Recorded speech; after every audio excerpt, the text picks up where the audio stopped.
Le sujet des anges dans notre monde est devenu d'un intérêt primordial, et cela au niveau planétaire. Des programmes télé affichent leurs prétendus récits d'anges intervenus dans les affaires humaines. Les journaux publient des histoires de visiteurs extraterrestres. Les librairies étalent leurs rayons de volumes aux sujets alléchants pour les assoiffés de surnaturel, et les ventes sont en hausse. De toutes parts, les gens posent des questions, telles que « Si les anges existent, qui sont-ils vraiment? Sont-ils les esprits des morts? Sont-ils aimables ou hostiles? Peuvent-ils communiquer avec nous ?» Certains croient que les anges sont les enfants morts montés au ciel. Beaucoup les voient comme des esprits guides. Au Canada, 62% des gens croient à leur existence et 56% affirment qu'ils les protègent. Dans le mouvement du Nouvel Âge, très présent dans tous les milieux, on croit que ce sont des sortes d'énergies qui émanent d'une source spirituelle à l'intérieur de nous. Ce sont les nouveaux anges de notre époque. On les voit comme des protecteurs, des héros annonciateurs, des communicateurs des autres mondes, des outils spirituels que nous avons en nous, mis à notre disposition. Beaucoup croient qu'ils ont un ange gardien et affirment avoir été sauvés par lui. Les réponses apportées à ces interrogations sur les anges ne représentent souvent que de la spéculation, du sensationnel, ou sont basées sur de fausses interprétations des Écritures. Puisque l'on parle de ce qui touche au ciel, allons donc ensemble à la source, la parole de Dieu, la parole qu'il a envoyée pour éclairer et guider le chemin des hommes.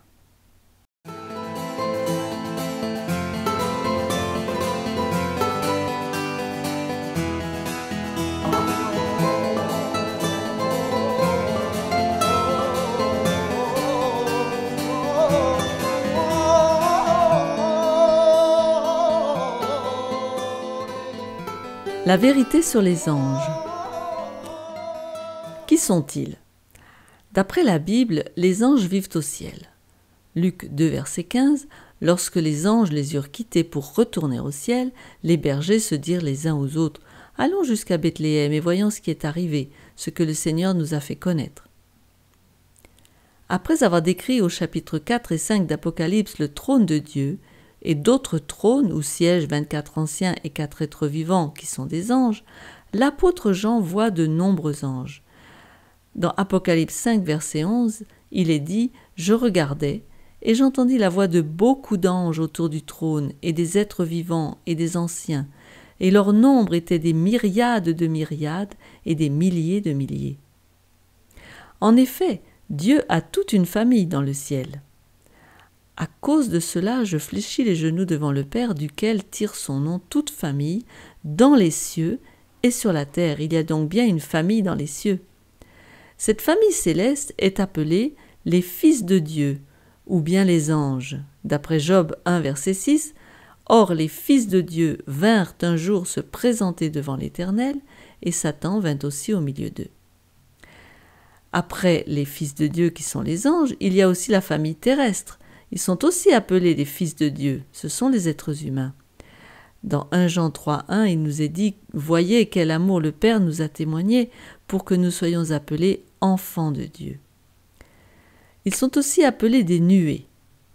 Nous allons voir comment un verset explique un autre verset. Apocalypse 1,7 nous dit « Voici, il vient avec les nuées, et tout œil le verra. » Dans Apocalypse 14, 14, je regardais, et voici, il y avait une nuée blanche, et sur la nuée était assis quelqu'un qui ressemblait à un fils d'homme. Ensuite, Exode 14, verset 19, l'ange de Dieu, qui allait devant le camp d'Israël, partit et alla derrière eux, et la colonne de nuée qui les précédait partit et se tint derrière eux. Donc vous voyez là que l'ange et la colonne de nuée, c'est la même chose. Donc les nuées, ce sont des anges. Et le psaume 18, il était monté sur un chérubin, un ange, et il volait, planait sur les ailes du vent. Il faisait des ténèbres sa retraite, sa tente autour de lui. Il était enveloppé des eaux obscures et de sombres nuages. Là, on voit que c'est Dieu qui est donc monté sur un ange. On les appelle aussi des vents. D'après le psaume 104, il est dit Il forme avec les eaux le fait de sa demeure. Il prend les nuées pour son char. Comme on a vu tout à l'heure le Fils de Dieu qui vient sur les nuées, eh bien les nuées sont le char aussi de Dieu. Et il s'avance sur les ailes du vent. Il fait des vents ses messagers, des flammes de feu ses serviteurs. Donc les nuées, les vents, les messagers, ce sont tous les anges. D'après Psaume 68, 18, les chars de l'Éternel se comptent par 20 000, par milliers et par milliers. Le Seigneur est au milieu d'eux. D'après ce verset, on voit que les chars de l'Éternel, eh bien, c'est aussi les anges. Ils sont des milliers, vous voyez. Dans Hébreux 1, verset 7, il est dit « Celui qui a fait de ses anges des vents et de ses serviteurs une flamme de feu. » Ils sont aussi appelés des messagers, qui transportent des messages. Dans le psaume 104, il fait des vents, ses messagers. Ils sont aussi appelés des étoiles. D'après Job 38, verset 7, « Alors que les étoiles du matin éclataient en chants d'allégresse et que tous les fils de Dieu poussaient des cris de joie. » Étoiles et fils de Dieu, les étoiles du matin et les fils de Dieu correspondent l'un à l'autre et donc sont la même chose. Apocalypse 1, 20, le mystère des 7 étoiles que tu as vues dans ma main droite et des 7 chandeliers d'or. Les 7 étoiles sont les anges des 7 églises et les 7 chandeliers sont les 7 églises. Apocalypse 12, verset 4, sa queue entraînait le tiers des étoiles du ciel et les jetait par terre. Et on sait qu'il y avait un tiers des anges qui sont tombés avec Satan. Le dragon se tint devant la femme, etc. Ils sont appelés aussi astres brillants. Dans Ésaïe 14, verset 12, « Te voilà tombé du ciel, astre brillant ». Ça, c'était le plus beau des anges, c'était Satan, plutôt Lucifer avant qu'il soit Satan. Un astre brillant, donc une étoile aussi. Dans Matthieu 12, verset 25, il est dit « Car à la résurrection des morts, les hommes ne prendront point de femmes, ni les femmes des maris, mais ils seront comme des anges dans le ciel. » Là, on a une information supplémentaire. D'après le contexte évoqué dans ce texte, les êtres humains s'accouplent et vivent en famille, mais les anges, eux, ne se reproduisent pas. Les anges, par ailleurs, ne sont pas des hommes. Ils sont une classe d'êtres différents. Jésus lui-même, qui s'est fait homme, a été pour un peu de temps abaissé au-dessous des anges. Donc les anges sont supérieurs aux êtres humains. Les anges sont aussi des esprits. Celui qui fait de ses anges des vents et de ses serviteurs une flamme de feu. Le feu est un esprit, et on avait vu plus haut que les anges étaient des esprits. Mais ils apparaissent aussi comme des êtres tout à fait réels, avec un corps et la faculté de manger, de parler. Ils sont invisibles à l'œil nu, mais quand Dieu ouvre les yeux des hommes, ils sont rendus capables de les voir. Voyons un exemple dans Genèse 19. Les 2 anges arrivèrent à Sodome sur le soir, et Lot était assis à la porte de Sodome. Quand Lot les vit, il se leva pour aller au-devant d'eux, et se prosterna la face contre terre. Puis il dit « Voici, mes seigneurs, entrez, je vous prie, dans la maison de votre serviteur, et passez-y la nuit.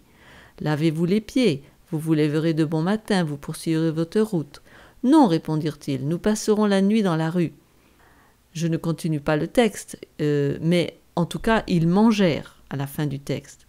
Ce sont des anges, mais ils apparaissent sous forme d'hommes, vous voyez.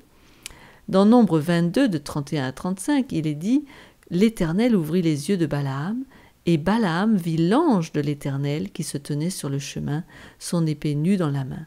Il s'inclina et se prosterna sur son visage. » Là encore, on voit très bien que les anges peuvent apparaître ou être vus, même s'ils sont invisibles, être vus si Dieu ouvre nos yeux.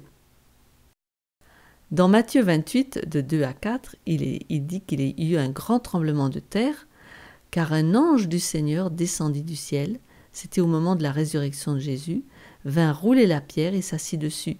Son aspect était comme l'éclair, et son vêtement blanc comme la neige. Les gardes tremblèrent de peur et devinrent comme morts.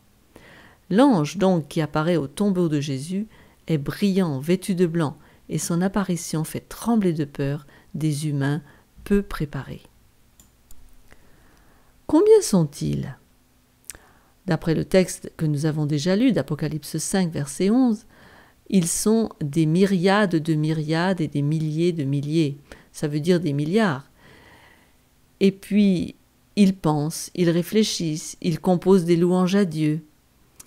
On voit dans Luc 2 que il se joignit à l'ange une multitude de l'armée céleste, louant Dieu et disant « Gloire à Dieu dans les lieux très hauts et paix sur la terre parmi les hommes qui l'agréent. »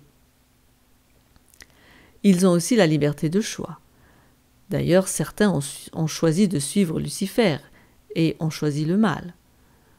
Et dans 2 Pierre 2, verset 4, il est dit « Car Dieu n'a pas épargné les anges, si Dieu n'a pas épargné les anges qui ont péché, mais s'il les a précipités dans les abîmes de ténèbres, il les réserve pour le jugement. » Dans Apocalypse 12, il nous est dit que il fut précipité, le grand dragon, le serpent ancien, appelé le diable et Satan, celui qui séduit toute la terre, il fut précipité sur la terre et ses anges furent précipités avec lui. Autre question, avons-nous vraiment un ange gardien? D'après Matthieu 18, verset 10, la réponse est positive. « Gardez-vous de mépriser un seul de ces petits, car je vous dis que leurs anges dans les cieux voient continuellement la face de mon Père qui est dans les cieux. » Donc ces enfants ont un ange. Ça signifie que tout le monde a un ange. Cependant, il n'est pas là pour nous éviter tous les bobos et les épreuves. Y a-t-il une hiérarchie parmi les anges? Il semble que oui. On nous parle de l'archange Michael, qui est au-dessus de tous. D'après Jude, verset 9, l'archange Michel, lorsqu'il contestait avec le diable et lui disputait le corps de Moïse, n'osa pas porter contre lui un jugement injurieux, mais il dit que le Seigneur te réprime. On a aussi l'ange Gabriel, qui vient annoncer à Marie la naissance de Jésus. L'ange Gabriel fut envoyé par Dieu dans une ville de Galilée appelée Nazareth. Et Daniel l'avait aussi entendu. J'entendis la voix d'un homme au milieu de l'Ulaï. Il cria et dit « Gabriel, explique-lui la vision !» On a ensuite des séraphins qui se tenaient au-dessus de lui. Ils avaient chacun 6 ailes, 2 dont ils se couvraient la face, 2 dont ils se couvraient les pieds et 2 dont ils se servaient pour voler. Ensuite, en dessous d'eux, les chérubins, qui sont eux dans le sanctuaire, dans le lieu très saint. D'après Exode 25, verset 20, les chérubins étendront les ailes par-dessus, couvrant de leurs ailes le propitiatoire, et se faisant face l'un à l'autre, les chérubins auront la face tournée vers le propitiatoire. Autre caractéristique des anges, ils se déplacent très rapidement, d'après Ézéchiel 1,14, et les animaux couraient et revenaient comme la foudre. Les animaux, on le voit dans la vision d'Ézéchiel 1, sont en fait des anges, puisque ça représente les mêmes anges dont on a parlé au chapitre 5 d'Apocalypse. Donc ces animaux sont les anges. Voyons maintenant le ministère des anges. Les chapitres 4 et 5 de l'Apocalypse nous ouvrent une porte sur le ciel. Dieu y est assis sur son trône, entouré de 24 anciens qui siègent aussi sur des trônes, et de 4 êtres vivants qui doivent être des anges, et au chapitre 5, verset 11, que l'on a déjà lu plusieurs fois, on décrit beaucoup d'anges, des millions d'anges qui adorent Dieu. Au chapitre 1 de l'Épître aux Hébreux, verset 14, le rôle des anges est décrit. Ne sont-ils pas tous des esprits au service de Dieu, envoyés pour exercer un ministère en faveur de ceux qui doivent hériter du salut?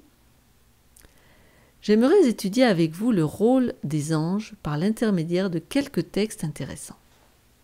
Allons dans la Genèse au chapitre 28 et au verset 12. Il s'agissait de Jacob, il eut un songe. Et voici, une échelle était appuyée sur la terre, et son sommet touchait au ciel. Et voici, les anges de Dieu montaient et descendaient par cette échelle. On voit là, sur cette échelle, beaucoup de trafic. C'est une échelle mystique. Elle est comme un pont entre la terre et le ciel. Mais là où ça devient vraiment intéressant, c'est quand on va voir comment Jésus en parle en Jean 1, verset 51. Et il lui dit, « En vérité, vous verrez désormais le ciel ouvert et les anges de Dieu monter et descendre sur le Fils de l'homme. » Jésus a là une conversation avec Nathanaël qui va devenir un de ses disciples. Au verset 50, Jésus lui répond « C'est parce que je t'ai dit que je t'ai vu sous le figuier que tu crois. Tu verras de plus grandes choses que celles-ci. » Oui, tu verras de grandes choses, des miracles même. Et donc au verset 51, il est dit « En vérité, vous verrez désormais le ciel ouvert et les anges de Dieu monter et descendre, pas sur l'échelle, mais sur le Fils de l'homme. » Donc vous voyez que l'échelle et le Fils de l'homme, c'est la même chose. C'est donc à travers Jésus que les anges montent et descendent et accomplissent des miracles pour ceux qui sont appelés au salut et qui vont être sauvés. Dieu ne travaille donc pas par lui-même directement, mais il agit par l'intermédiaire des anges. Prenons un autre exemple, en Daniel 6, verset 22. C'est l'épisode où Daniel est jeté dans la fosse aux lions. Mon Dieu a envoyé son ange et fermé la gueule des lions qui ne m'ont fait aucun mal, parce que j'ai été trouvé innocent devant lui. Et devant toi non plus, ô roi, je n'ai rien fait de mauvais. Histoire bien connue, Dieu envoie son ange. Il ne vient pas en personne dans les difficultés. En Matthieu 4, versets 10 et 11, Jésus lui dit « Retire-toi, Satan, car il est écrit, tu adoreras le Seigneur ton Dieu, et tu le serviras lui seul. » Alors le diable le laissa. Et voici, des anges vinrent auprès de Jésus et le servaient. Jésus fut donc aussi le bénéficiaire du ministère des anges, anges qu'il a lui-même créés. Et dans le psaume 91, il nous est dit « Aucun malheur ne t'arrivera, aucun fléau ne s'approchera de ta tente, car il ordonnera à ses anges de te garder dans toutes tes voies. » Alors, Dieu envoie ses anges pour veiller sur qui? Sur tout le monde? D'après le psaume 103, verset 20, il est dit « Bénissez l'Éternel, vous ses anges, qui êtes puissants en force et qui exécutez ses ordres en obéissant à la voix de sa parole. » Ils sont donc envoyés en mission de miséricorde pour les enfants de Dieu, pour le peuple de Dieu. La Bible est replète de ces interventions angéliques en faveur des hommes, en faveur d'Abraham, de Lot, d'Élie, d'Élisée, de Daniel, de Pierre. D'ailleurs, il est dit « L'ange de l'Éternel campe autour de ceux qui le craignent et il les arrache au danger. » Dieu protège donc ceux qui le craignent par l'envoi de son ange. Il nous faut demander à Dieu, le Père, qu'il envoie son ange pour nous garder. Si l'on n'y croit pas, Dieu ne fera rien. Nous voyons donc dans toutes ces histoires que Dieu opère par délégation. D'après 2 Timothée 3,16, toute écriture est inspirée de Dieu et utile pour enseigner, pour convaincre, pour corriger, pour instruire dans la justice. Comment avons-nous cette Bible? C'est le livre de Dieu, mais il ne l'a pas écrit lui-même. C'est par l'inspiration, l'esprit de l'écrivain pénétré par l'esprit divin. Prenons encore un exemple pour illustrer le principe de délégation dans le ministère des anges. À la tour de Babel, Dieu envoie 2 anges pour confondre le langage des hommes. Genèse 11. Allons, descendons, et là confondons leur langage, afin qu'ils n'entendent plus la langue les uns des autres. Dans le livre L'histoire de la rédemption, Madame Ellen White dit « Or, c'est au moment où ce genre de message était transmis d'un étage à l'autre que les anges confondirent leur langage. » Donc Dieu agit par délégation. Un autre exemple, comme Jésus entrait dans Capernaum, un centenier l'aborda le priant et disant « Seigneur, mon serviteur est couché à la maison, atteint de paralysie et souffrant beaucoup. » Jésus lui dit « J'irai et je le guérirai. » Dans Matthieu 8, l'histoire est racontée de ce centenier romain dont le serviteur est souffrant. Jésus dit qu'il va venir le guérir, mais le soldat ne se sent pas digne d'être visité par Jésus. Il pense qu'il lui suffit de dire un mot, que la parole de Dieu est puissante. Le centenier répondit « Seigneur, je ne suis pas digne que tu entres sous mon toit, mais dis seulement un mot, et mon serviteur sera guéri. Car moi qui suis soumis à des supérieurs, j'ai des soldats sous mes ordres. Je dis à l'un « va » et il va, et à l'autre « viens » et il vient, et à mon serviteur « fais cela » et il le fait. Pour sa part, donc à lui personnellement, s'il donne un ordre à ses soldats, ils font exactement sa volonté. Donc Jésus, toi, tu as autorité pour envoyer quelqu'un pour guérir mon serviteur. Et dans le livre Jésus-Christ, il est dit « Tu peux faire appel à tes messagers célestes qui répandront une vertu salutaire. Dis seulement une parole, et mon serviteur sera guéri. C'est donc un principe céleste. Dieu veut voir ses créatures travailler pour le salut des autres. Les anges pour les êtres humains et les êtres humains pour leurs semblables. Jusqu'à maintenant, nous avons parlé des anges de Dieu, les anges bienveillants qui forment l'armée de Jésus. Mais n'oublions pas qu'un certain nombre d'anges ont suivi Lucifer dans sa rébellion et ils sont devenus de mauvais anges, des mauvais esprits, des démons qui agissent dans l'ombre pour détruire la paix et le bonheur des hommes. Beaucoup de personnes sont trompées d'ailleurs par eux, croyant suivre les ordres de leur propre sagesse. Ces personnes ne se doutent pas qu'elles écoutent les suggestions des mauvais anges. Aujourd'hui, Satan et ses anges ont un immense avantage, car ils se cachent derrière les sorciers modernes, les cartomanciers, les chamans, les devins, les hypnotistes, les sorciers, les magnétiseurs, les énergéticiens. Depuis leur création et à travers tous les âges, les anges ont assisté Dieu. Ils sont les habitants du ciel, les participants au plan du salut instauré par le trio céleste. Ils ont assisté à la mouvance du mal sans en comprendre la portée. Ils ont vu comment Dieu, leur maître, s'est porté au secours de la race humaine, comment Jésus, leur commandant, s'est humilié jusqu'à la mort. Ils ont vu la perfidie de Satan et ont assisté les racheter pour les délivrer de nombreux pièges. Finalement, quand tout cela sera fini, quand le plan de la rédemption rassemblera la famille humaine à la famille céleste, alors la foule des anges se réjouira avec la grande foule des humains sauvés.